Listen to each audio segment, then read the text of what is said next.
Ed Miller is the co-founder and president of Marijuana Justice, a new nonprofit that advocates for equitable legalization and raises awareness of the history of cannabis criminalization.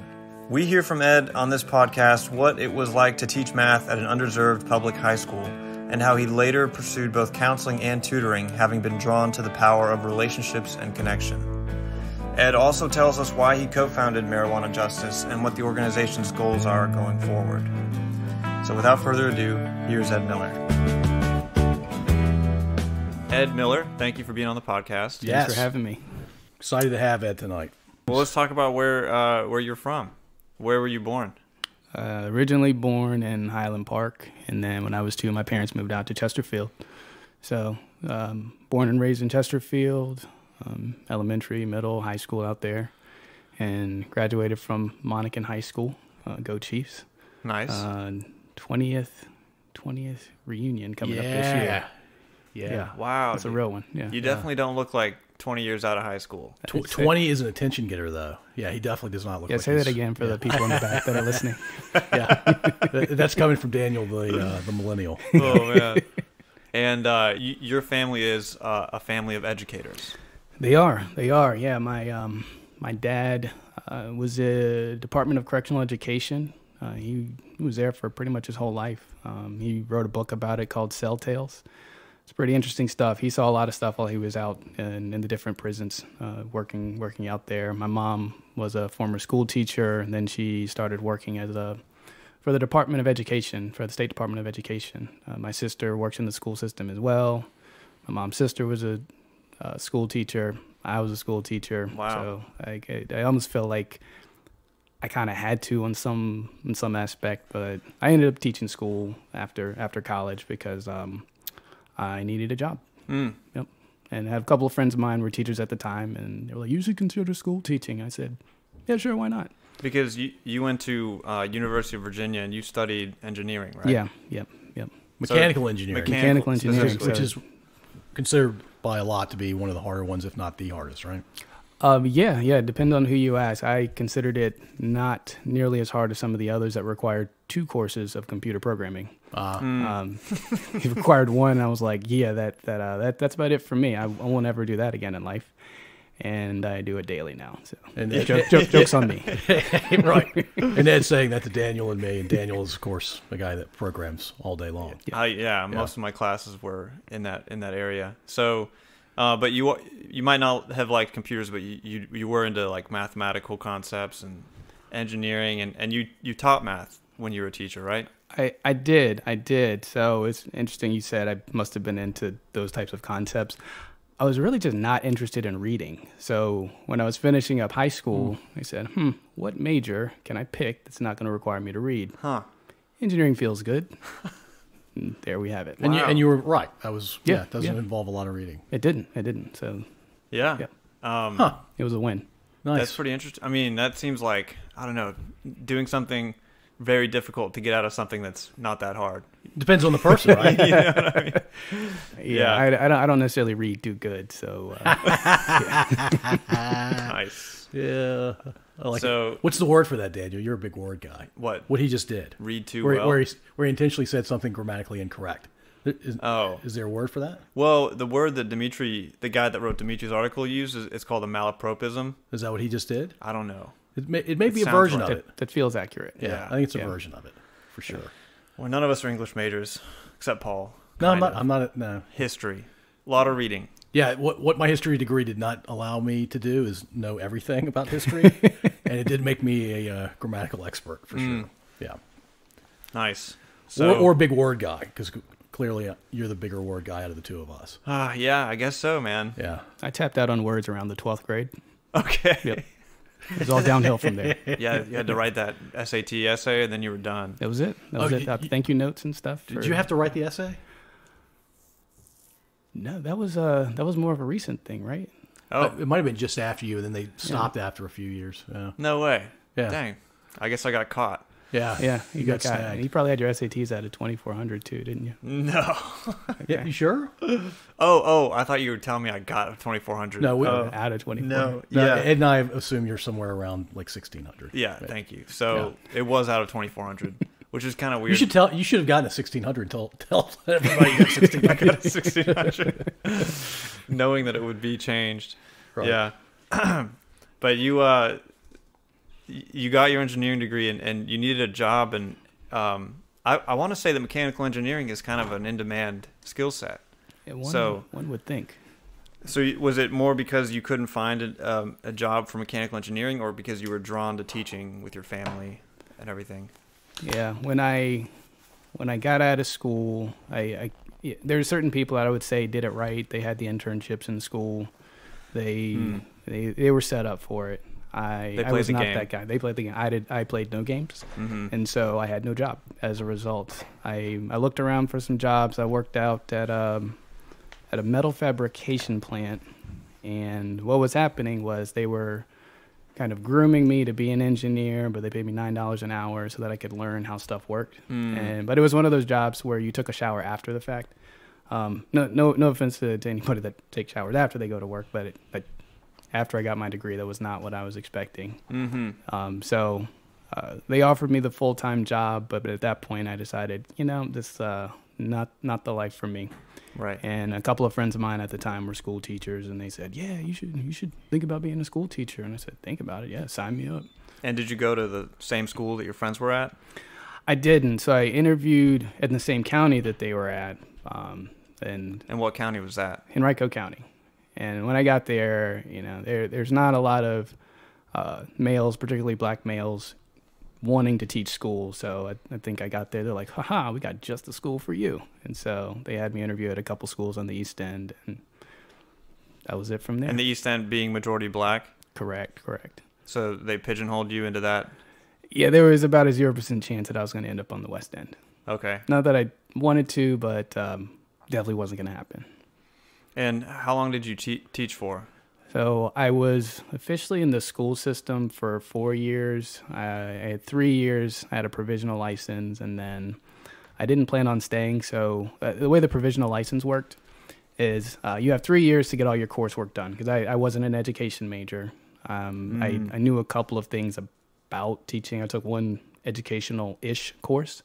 And so they would give you 3 years and give you a stipend to get your coursework right so that you could be a fully licensed teacher. And I was like, nah, I'm not going to be here for that long. I'm going to be set up. I'll be just fine. After my 3 years, I was wrong on that also. So after the third year, I went back into the school system, but as a substitute teacher. And so I substitute taught around Henrico County for the first part of that year. And then fortunately, one of the teachers that was at the school that I was teaching at, she left on extended maternity leave, and it was funny. I wasn't the first choice, because she was a math teacher too, and I wasn't the first choice for them to take over that classroom. But what ended up happening was she didn't have the best kids in the world, and so they chewed through 2 other subs before that, and they were kind of in dire straits. And they said, "Ed, would you come teach the class?" I'm like, "Well, yeah, I will come teach the class." So you inherited a tough class. Oh, it was pretty terrible.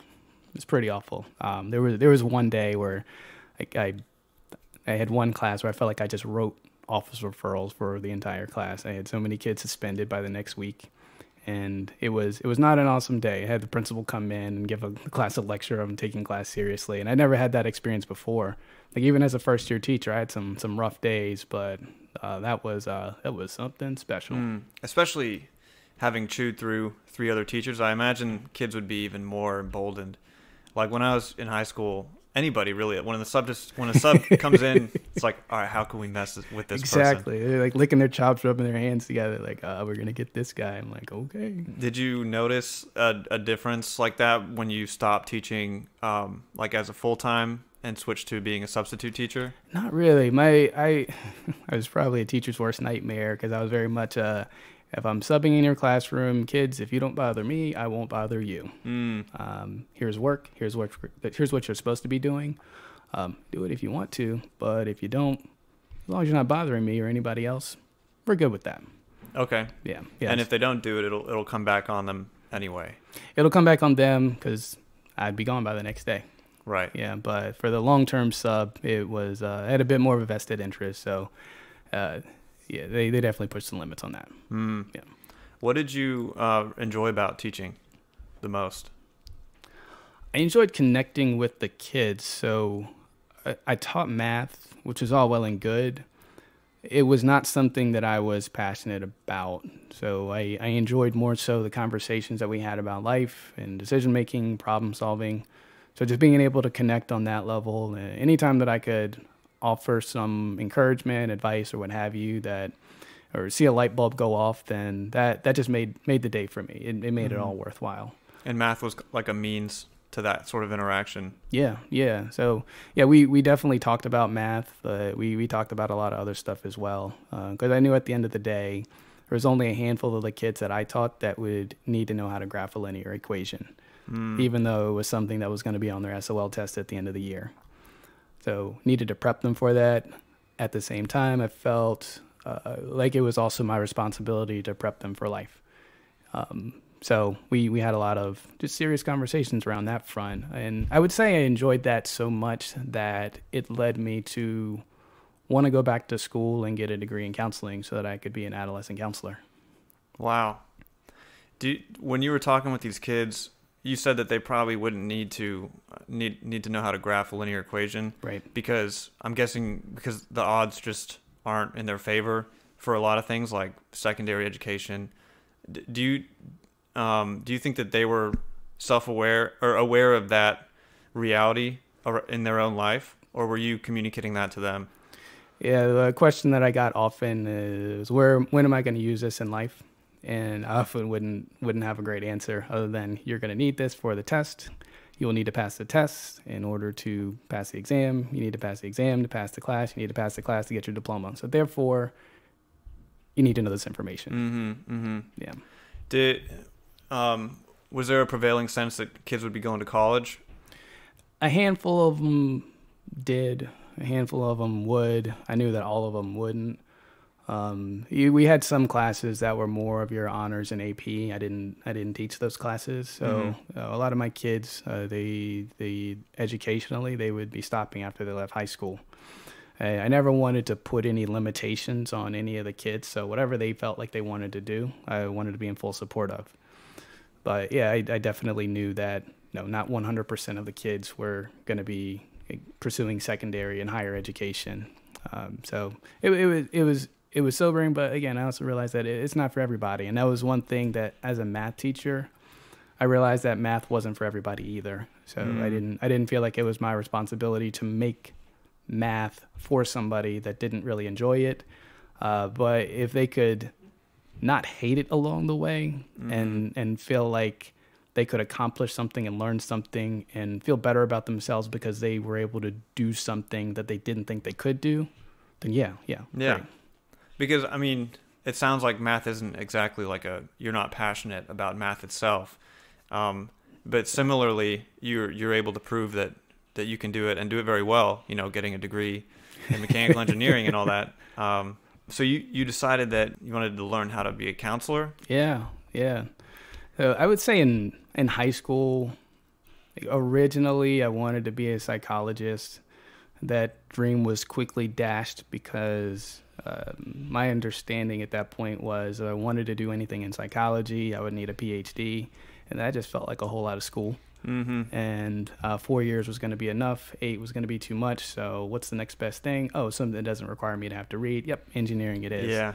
So after working with the kids for a while, I decided, maybe I could at least pursue a master's degree and then do some one-on-one work or group work with adolescents, relationship skills, and pursue things that way. I realized I didn't necessarily need a doctorate. I think a lot of folks that have the doctorate level education, they're not necessarily always practicing clinicians, but master's degree folks generally are. Yeah.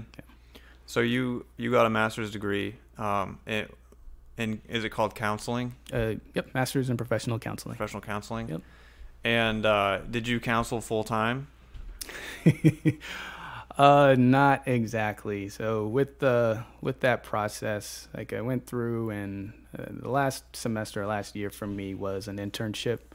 And as a counseling internship, you have to find a place that'll take you as an intern that has an accredited program, and they have a a supervisor there that can do supervision for you. So I found a place that did it. It's actually not too far from the workplace over on the West End, and so we had 600 hours of supervision that I did there. So in that 600 hours, I saw clients, I facilitated groups, and co-facilitated groups. I think that was probably one of the most impactful things in terms of learning about myself. Because when I sit with a group of people and we're all just kind of talking about what's going on in our lives, it's interesting because I get to see myself in other people, and I think that's part of the purpose, is that you're sitting in a group, you're hearing other people talk, and you see bits and pieces of yourself in everybody's story. So yeah, it was quite the learning. Wait, what was the question? I feel like I just started rambling. Oh, no, that was great, man. It was if you did it full time, and I guess how long you did it for as well. Yeah. So I did that process, and so after the 600 hours were up and I officially got the degree, in order to practice in the state of Virginia, you have to go through residency. And residency in Virginia at the time was, I think it was like 2,000 hours or 4,000 hours or something like that. So at that time, I was not in a position where I wanted to leave my full-time job and go pursue a residency for essentially a fraction of the pay. I had just different circumstances going on, and so I decided to table it temporarily, and temporarily kind of turned permanently. Mm-hmm. Yeah. So these group sessions that you talk about, were these like for like people recovering from addiction, or what kind of support were they looking for? Yeah, so we had addictions groups and relationship skills groups. Those are the two main ones, and there's a lot of overlap between the two. When we think about addiction, I mean, yeah, we normally think about the actual practice of a behavior, but it's going to have relational impacts, and so there was a ton of overlap, and you would see guys that would come in that would be a part of both groups because they definitely understood that there was an overlap there. And so it was a bunch of learning. If I were to say anything about me getting the master's in counseling, it was more like I got a master's in myself. And so I learned a ton about me, how I operate, how I don't operate. And so that just started that journey. So if nothing else, it was a very expensive education, learning about me. Well, I'm sure it also helped you learn how people operate in general. Absolutely. So that could be really helpful. Yeah. Some of the facilitation skills were helpful from a working standpoint because, I mean, you work in teams, you work in groups, you have meetings. We've all been in meetings before, and sometimes the meetings just aren't very well run. Yep. The right things are not talked about, or you leave the meeting like, wait, what just happened? Wait, what are the action items? Yeah. So, learning how to do that was definitely helpful. And then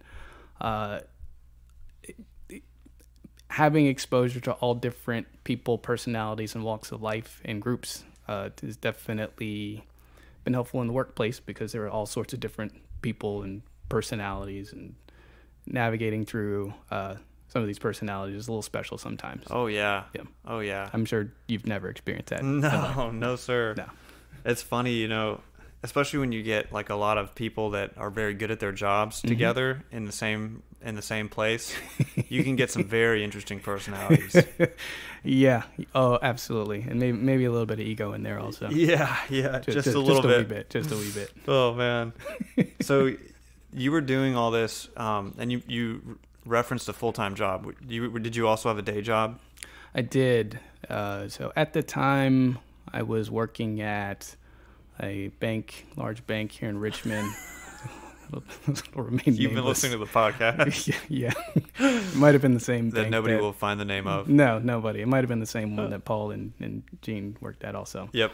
Yeah, so I was there for a while. In addition, I wanted to have some hands-on learning, so I was working part-time as an in-home counselor in Richmond as well. So that was just to get more exposure. I knew I would be working with teens, and so that was quite the experience doing that. And then I just bought a house, and I needed money, so I had started a tutoring business as well. Oh, so cool. It was just rocking and rolling. So you had a tutoring business on the side as well as counseling, Right. all on top of a day job. Yeah. What age range was this tutoring business for? I was willing to take just about anybody. So it started out with just like an ad on Craigslist. And so I had kids in elementary school, I had folks in high school, and probably a couple college folks in there as well. So anybody that needed help with their math, as long as they're willing to pay the rate, yep, let's do it. Nice. Yeah. Wow, man. So you were juggling a lot. I'd say so. And at what point did marijuana justice enter your life? Probably not for another 10 years after that. So Okay. yeah. So what were you doing for those 10 years? What was I doing? Yeah. Sorry. Yeah. I was at that bank for a while, and Okay. I mentioned that I was doing the tutoring thing, and I started to wind that down a little bit as I went into internship, and then from there, I learned a little bit more about myself. I had an injury along the way, did rehab, so that took up a good amount of time for a couple of years actually, and yeah, just through a series of events, that's kind of where I ended up with the marijuana justice piece. Did somebody track you down, or did you find them? So oddly enough, my co-founder, we went to high school together. I guess you could call us high school sweethearts. And so we went to prom together, and we've always had a good relationship. We dated for about a year, give or take, back then, and stayed in contact after the fact. And then we just kind of went our separate ways not too long after we had graduated college, and we hadn't really talked much. Long story short, fast forward to about 2016, and both of us were going through a separation, divorce at the time, and we hadn't spoken in years. And I was downtown in Richmond looking at different apartments, just trying to figure out, all right, well, where am I going to live now? Because I was getting ready to sell my house, and I was on an apartment tour, and she walks in the building. It was just like, oh wow, I remember you. I know you. Yeah, I haven't seen you in a while. So we had reconnected for a little while after that, and actually we kind of dated a little bit again. After that didn't work out, similar to like it didn't work out for the first time. But again, we still had a pretty good relationship after that. And one day we were just talking about just ideas and things that we could do. She has a background in social work. She is an advocate in Richmond, and I'd say she's Richmond famous. And growing statewide famous, and fingers crossed nationally famous as well. And so she was looking to take on some projects, and so we just came up with this idea. She had some folks close to her that had been negatively impacted by, we'll call it, the war on drugs, and being the advocate that she is, wanted to do something to change that. So Marijuana Justice was formed. So are you a co-founder of Marijuana Justice? I am. Oh, cool. Yeah. And your current capacity, it says on the website that you're the president. Yeah.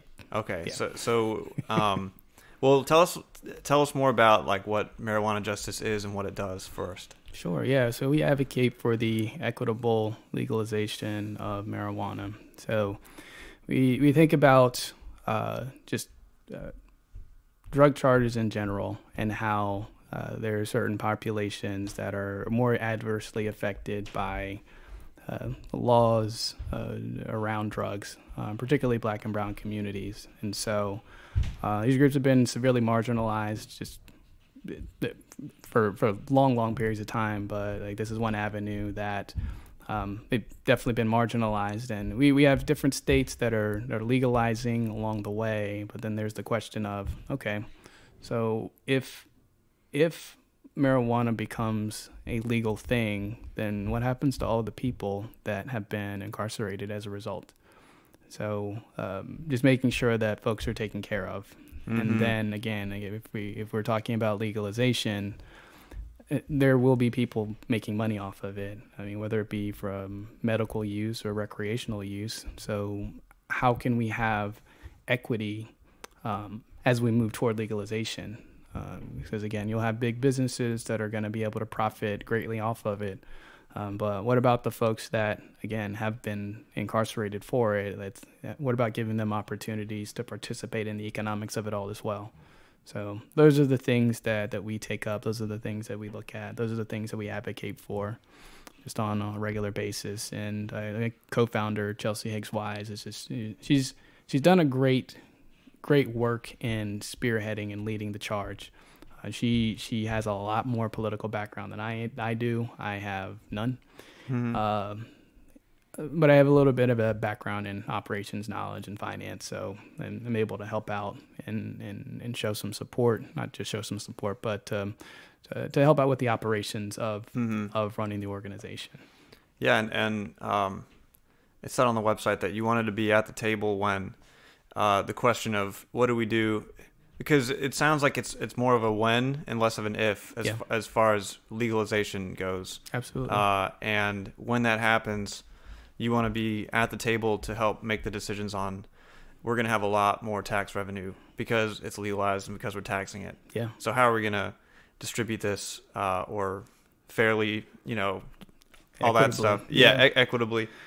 Yeah, that's a big thing. We look at a state like Illinois. They've gone through the legalization process, but that's not something that they had really thought about or considered. So now retroactively they're figuring out, all right, how can we ensure that all communities are benefiting from the tax revenues? But in Virginia, we have an opportunity to lay that groundwork, that infrastructure first. So recently we had a study bill passed where we'll start to examine some of the effects of legalization and what does that mean.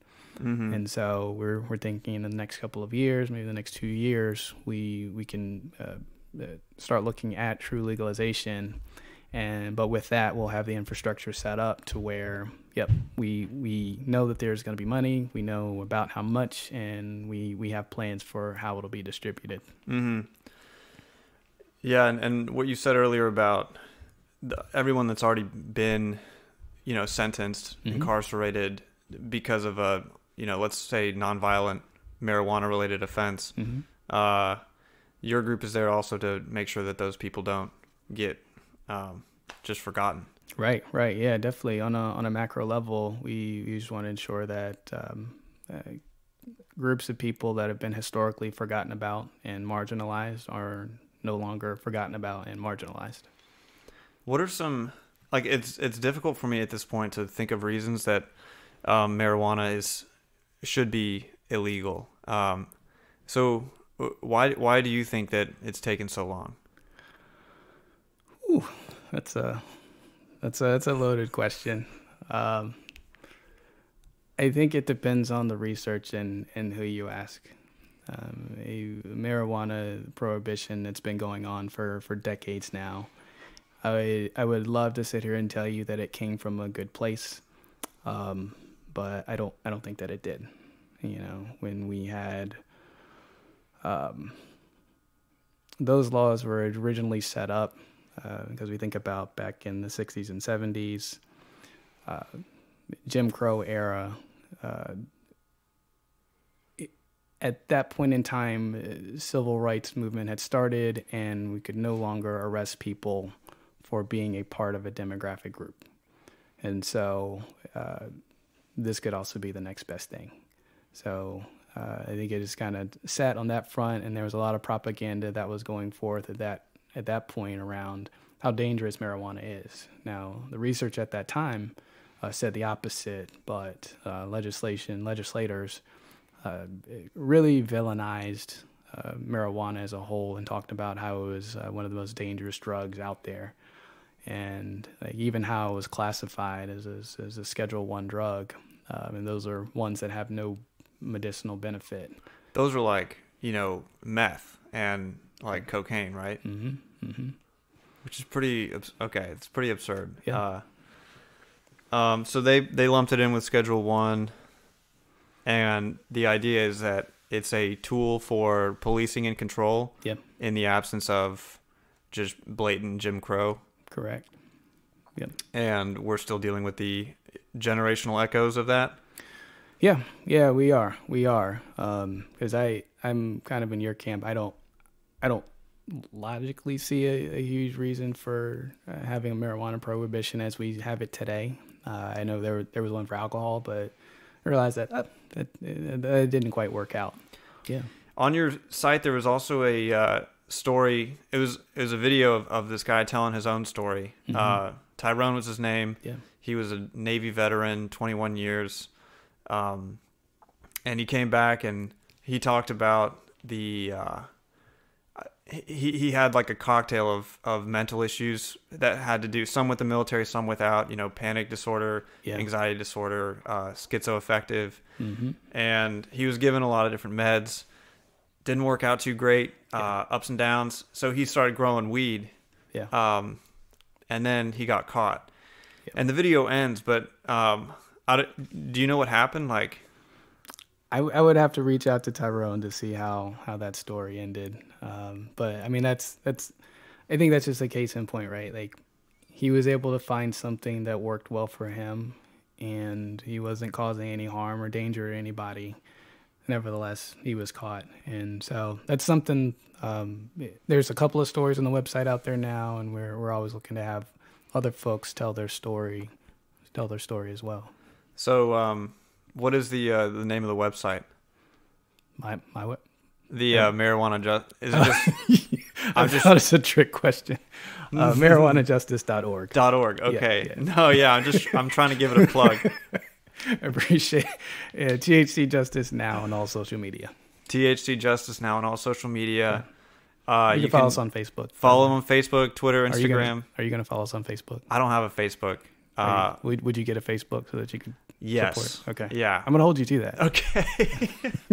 Maybe you'll see the Pod So One account liking Marijuana Justice, and that'll be me. Okay. All right. I guess that counts. Yeah. Cool. All right. Random question. Go for it. What's something that in your life, like an achievement that you're really proud of? We didn't talk about that before. Yeah. I didn't give you any heads up. You gave me no warning on that. Something that I am proud of. I'd say that I'm proud of the involvement I've had with marijuana justice. Growing up, I always wanted to. I would tell myself that if I ever got to a place where I could have a platform to help other people, I would do that. And so this has been a cool opportunity to do that, to really dig in and help people. That's awesome. Yeah. And are you generally optimistic or realistic or pessimistic with regard to marijuana justice? Optimistic.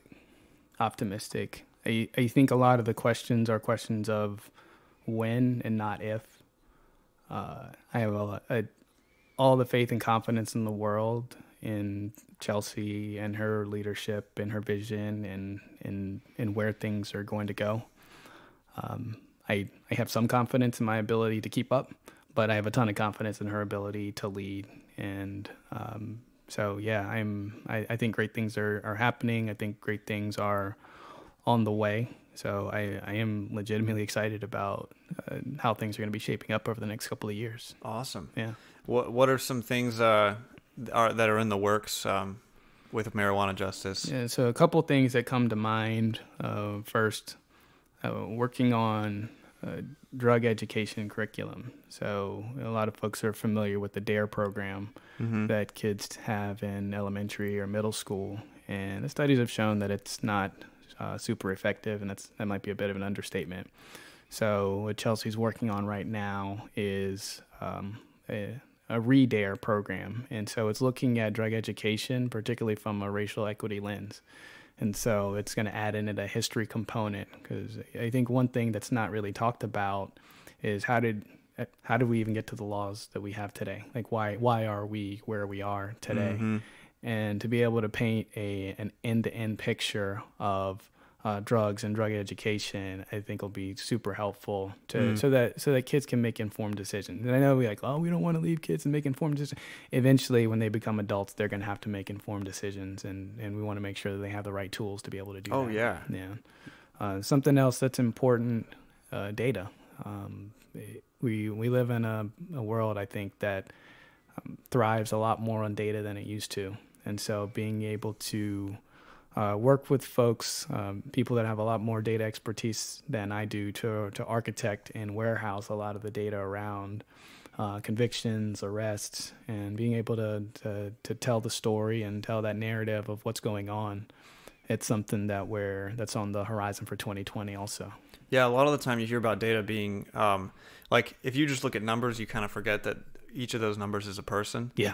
But it seems like it can also go the opposite direction, where if you're using data to track all this stuff, you can find ways to, make sure that nobody gets left behind, for example. Absolutely. And you could say, oh, look at this prison data. Look at all these nonviolent offenders that are still sitting in jail for something that's now legal, Absolutely. I have another question. So there was a bill recently, and we'll just touch on this. Sure. On March 9th that passed in Virginia that, quote unquote, decriminalized marijuana. What is the difference, first of all, between decriminalizing something and legalizing it? Yeah, the devil's in the details. So when we think decriminalization, it means that there would not be a criminal penalty for something. With the decrim bills, the more recent ones, I think they're looking at for simple possession, I think it's under a half ounce or under an ounce. I can't remember which one, but there would be with it a $25 fine for a civil penalty. Civil penalties are not ones that you can fight. Criminal penalties you can, but it's one of those things where it's still not legal. Like, you still can get in trouble for it, whereas legalization means it's truly legal. And so if you do have marijuana on your person, it's not something that they could issue some sort of citation for. Okay. Yeah.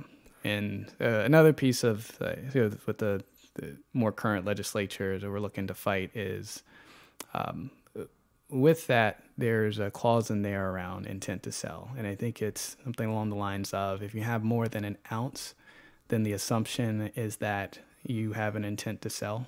And is that right? Yeah. And with that becomes a more harsh penalty. Because distribution is a completely different area. Yes. Versus possession. So we're in the process of fighting that right now, because maybe you're just stockpiling, right? But you wouldn't have to have any baggage, wouldn't have to have anything that would really say you're trying to sell. It's just, we're just going to presume that if you have more than an ounce, you must be trying to sell. Was marijuana ever legal at some point? At some point a long time ago, yeah. Okay. It's kind of weird to think about it, because I just, grew up and it was always illegal, and now some states have legalized it. Yeah.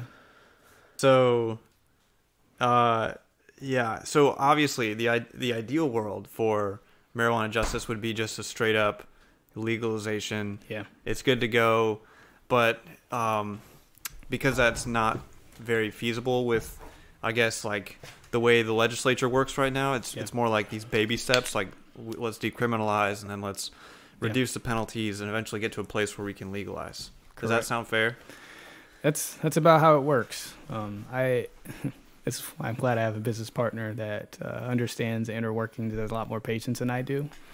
I can often fall into a, hey, save time, see it my way type of mentality. And that is, can be a little destructive. But someone like Chelsea understands the process, understands what has to happen to have real long-lasting change. So like right now, we'll have decriminalization on the docket, and then we have a study bill passed.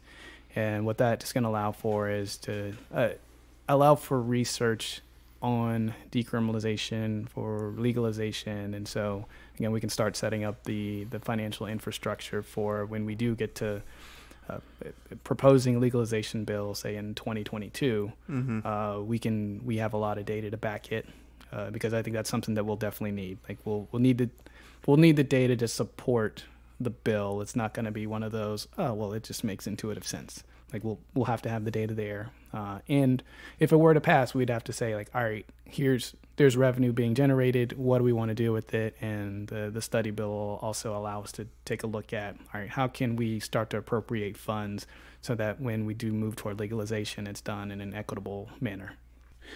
If all of the objectives are met for marijuana justice, what does the world look like? And I don't mean to ask a giant, like really deep question. Maybe it's not that deep, but it's certainly a big question. Yeah, no, that's great. Yeah, that looks like equitable representation, equitable legalization. So over the years, we have different groups, and particularly Black and brown folks, that have been criminalized, villainized for this. So being able to level the playing field when it comes to, all right, we are in a legalization place. We have legalized. Now we have folks that are released from prison. We have records expunged. We have rights restored. And then economically, we have more equal opportunities for the participation in the economics of it all across the board. Right. Because right now, big businesses, they have a seat at the table. Medical industry, has a seat at the table. But what about other folks, particularly those that have been particularly harmed by the war on drugs? Mm-hmm. Yeah, I think what you just described is not asking too much, and it sounds completely rational, normal, so. and thoughtful about your fellow man. Yeah, I like to think so. Yeah. What is expungement, and how and why is it important? So if you have some sort of a charge on your record, just having that completely written off. I mean, just having your record expunged so that it's as if it didn't happen. And then right restoration, that's big as well. So you have a felony charge, you lose your right to vote.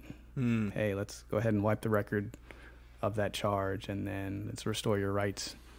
You paid the penalty. You paid a penalty that now you wouldn't even have to pay.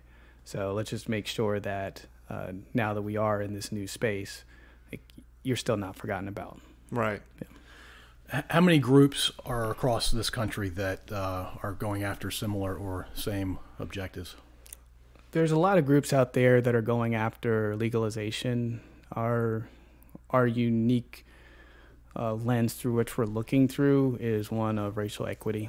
And so there's not too many. I'm not aware of any, definitely not in the state of Virginia, that are coming at it from a racial and social equity lens. Yeah. Yeah.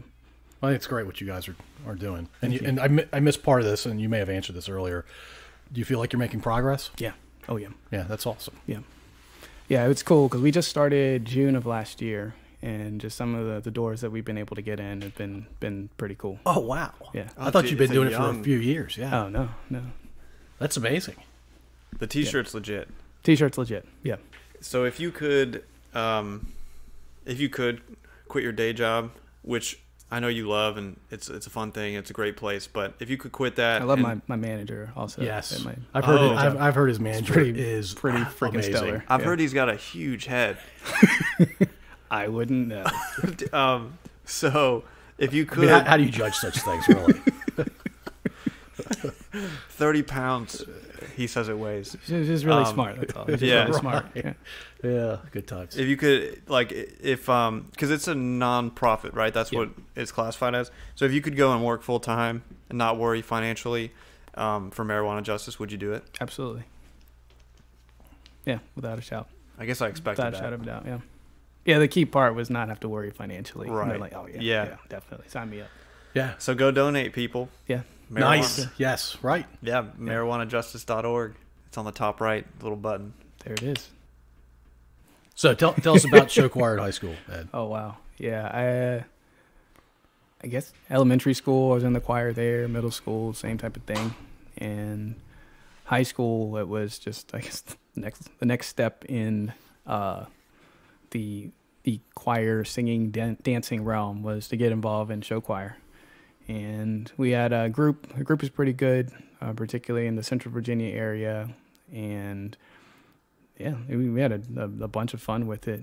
And we had green sequin vests. Yes. The guys did, and then the girls had green sequin dresses. We had dress changes. Yeah, it was fun. Jazz hands. I learned how to tap. Wow. Fun. Can you still tap? No. It's hard, right? It is very hard. Yeah. I tip my hat to anybody that is like a legitimately trained dancer. But yeah, I was faking the funk. The whole group did the routine, but only about a half dozen to a dozen had legitimate tap shoes on, and everybody else was just kind of pretending. Right. And for better or for worse, like I was one of the people with the tap. I was dance captain my senior year, so I had a good time with it. So you grew up singing, but the dancing didn't start until middle school, high school. Yeah, I mean, I always enjoyed dancing just for fun and singing. I mean, my mom had me in the choir at church, of course. Right. And so it just kind of carried through. My mom had me doing plays when I was like 11, 12. Nice. Yeah, and I had a decent role in the first play just because there weren't that many people trying out. And then I was going for the main role of this next play, and I lost to this other guy, and I got it was what's the name of the play? It's about orphans, Oliver Twist. I was going for Oliver Twist, that role, and I ended up being orphan number 22 or something. I mean, it was a bummer. So that's when my acting career ended. Yeah. My sister was in show choir as well. She's a much better singer than I am. If anything, singer or dancer, I'd say I'm a little bit more of a dancer. Maybe not a ton of either.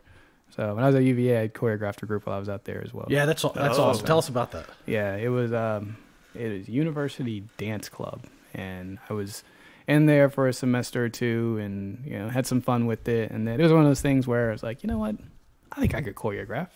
I did that in high school. Let me do that again. And so I put together. We had a small group. We had sticks. We did a step routine. Like it was fun. Nice, a lot of fun. Yeah, I've probably on a VHS somewhere. Yeah, well, you should have to find it. Where would it be? Would it be at your parents' house? I might have it at my house. Okay. Yeah. Oh, we should definitely check that out. Yeah. There might even be some YouTube videos somewhere on like show choir and all that type of fun stuff. If there aren't, you can use our channel. Wait a minute. Are you saying generally show choir or the show choir that you were in? The one I was in. Yeah. Okay. Yeah. Nice. Yeah. The step shows were. I went to a few of them when I was in college. They were a lot of fun. Oh, absolutely. Yeah. It's good times. Good times. So wait a minute. Did you say you started the club? I didn't start the club, but I was a member of it. Yeah. And I was in a couple of groups and I thought, I think I could choreograph something, put something together, and so I did. Did y'all talk about UVA a lot? No, not that we need to. Ed and I are the way I've described UVA for my generation. I think this is probably true even today to some degree. There are people that are stereotypical UVA. Yeah. Maybe they don't smell as badly as the average person, and then there's what I call the normals. Yeah. Ed and I consider ourselves normals. Yeah.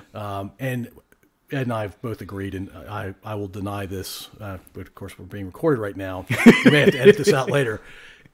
Ed and I could have thrived at Virginia Tech, maybe even thrived a little bit better at places like Virginia Tech or even VCU or any other state school. Because the culture is very, very different there. It is. I never felt like I fit in. It's not super inclusive. No, I spent most of my weekends in Richmond when I was at UVA. Yeah. How many years apart did you guys go?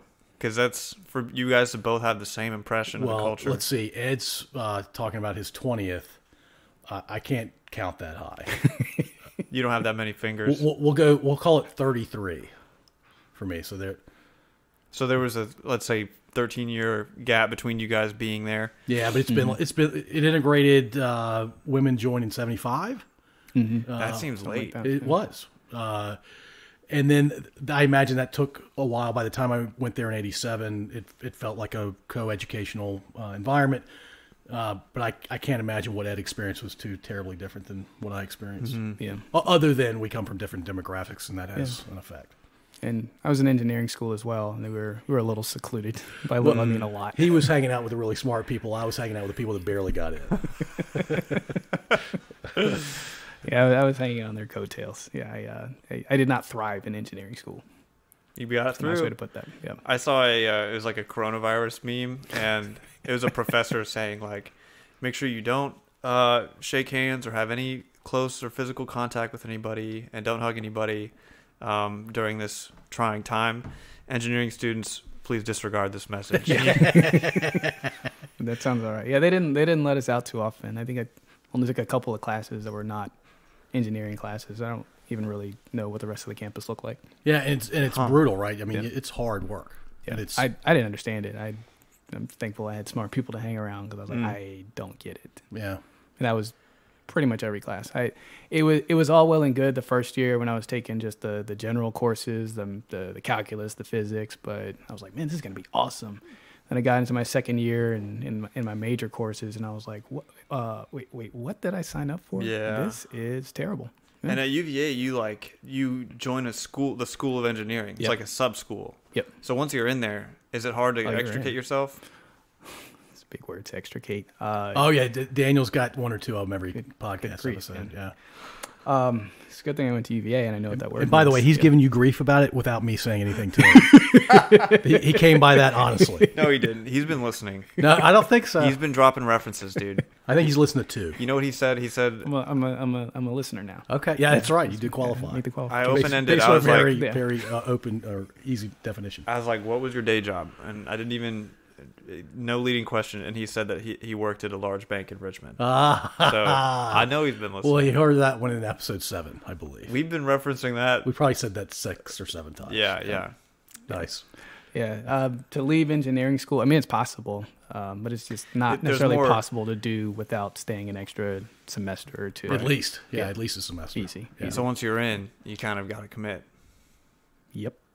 Right. So if you could sit down and talk to anybody, have a beer with somebody, who would it be? Excluding the excluding company. present company excluded, but all of history is open. They don't have to be alive. Whew. Anybody. Yeah, I don't have a great answer to this question either. Or maybe I do. Good grief. I don't have an answer to this one. Oh, I have an answer. You want me to answer and give you a little more time to think about it? Yeah, go ahead.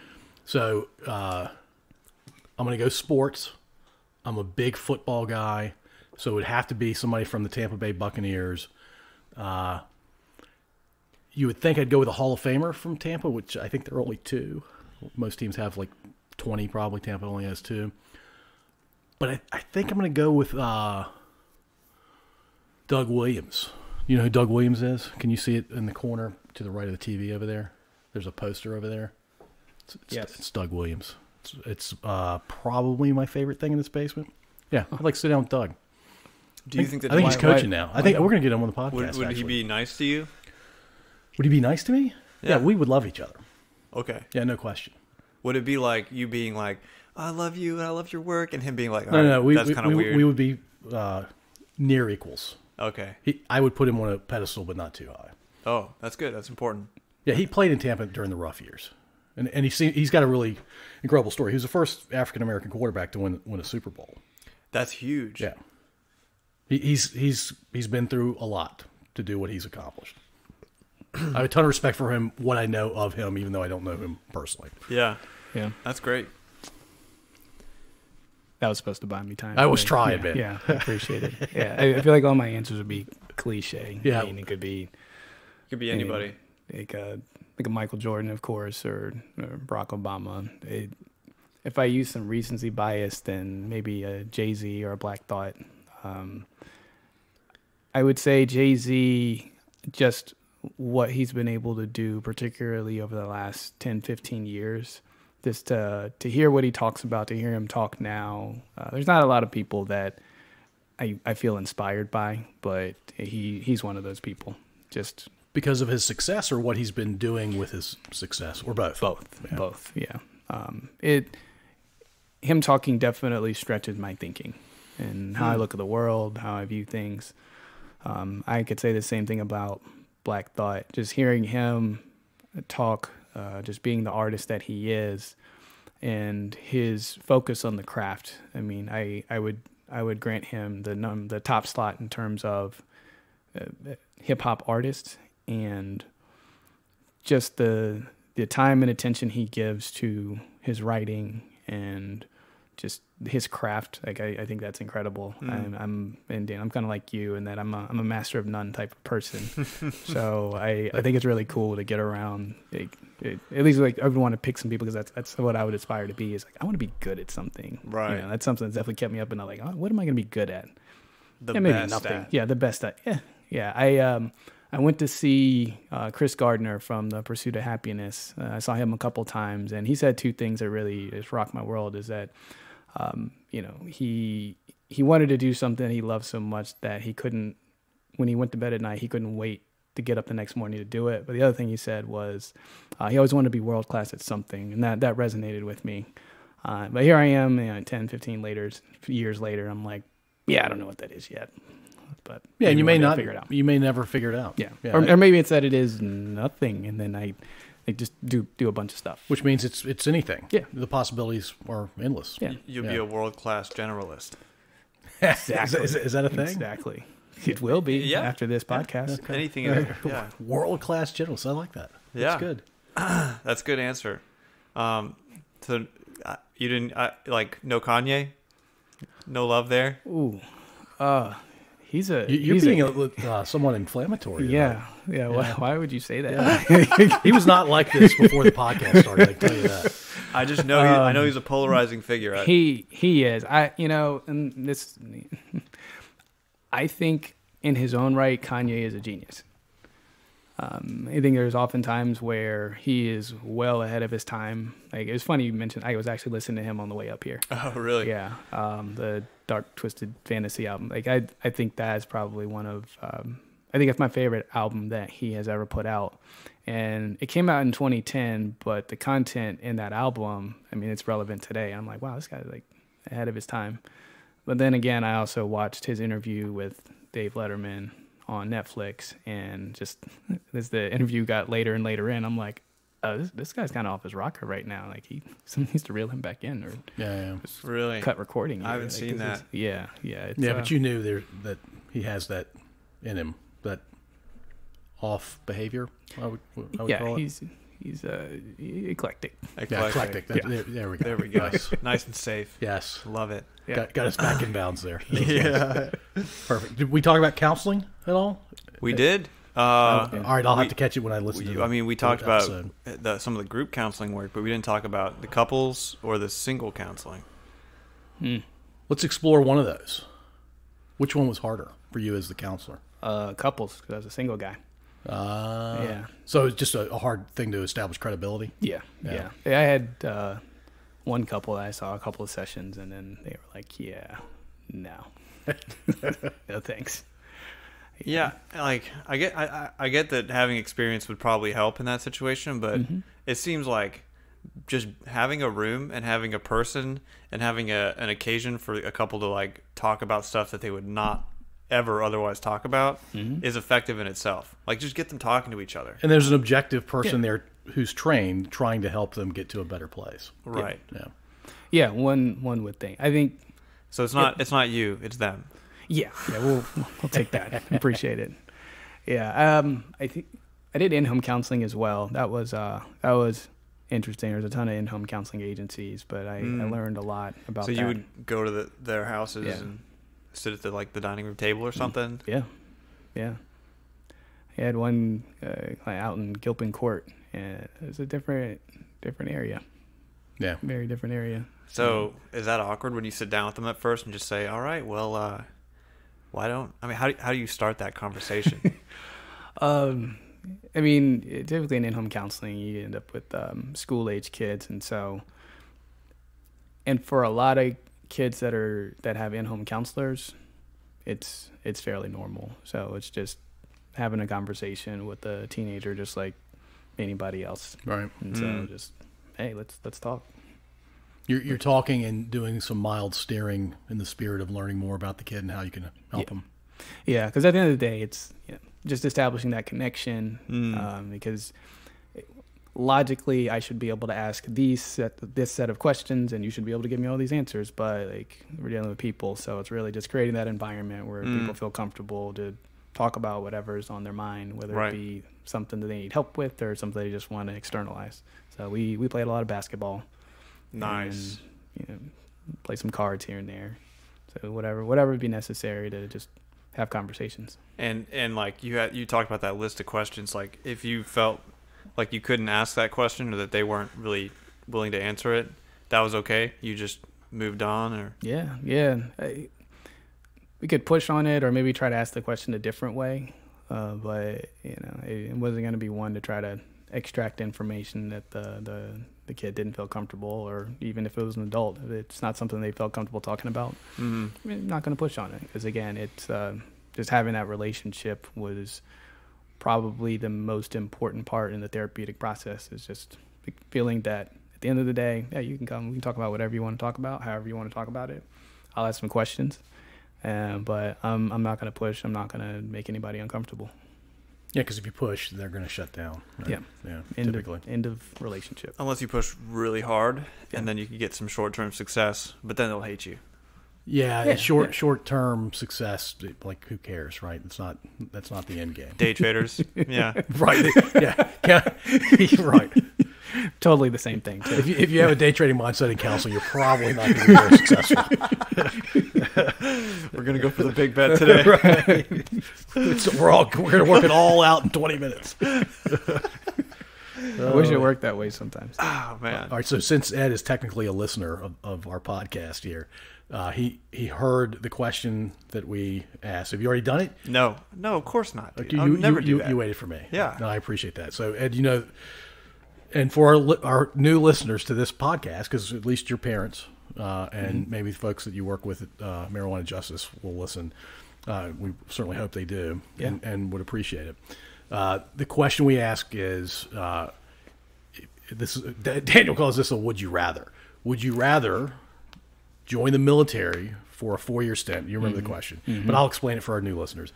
Or would you rather do stand-up comedy, write your own material, and deliver it on a weekly basis in front of strangers every week for 6 months?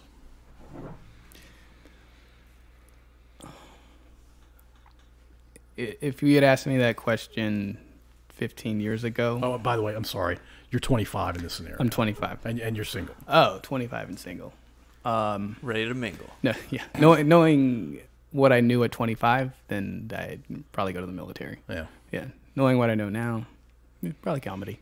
Really? Yeah. Okay. So if you took your current brain, put it in a 25-year-old body, you do comedy? I've had thoughts about getting, I have a friend that got involved in stand-up comedy, and it just, stand-up, it just seems like it's really cool way to just work on public speaking and engaging an audience. Making people laugh. Who doesn't like to do it? Exactly. That, yeah. I had a couple friends that do improv comedy. Ed's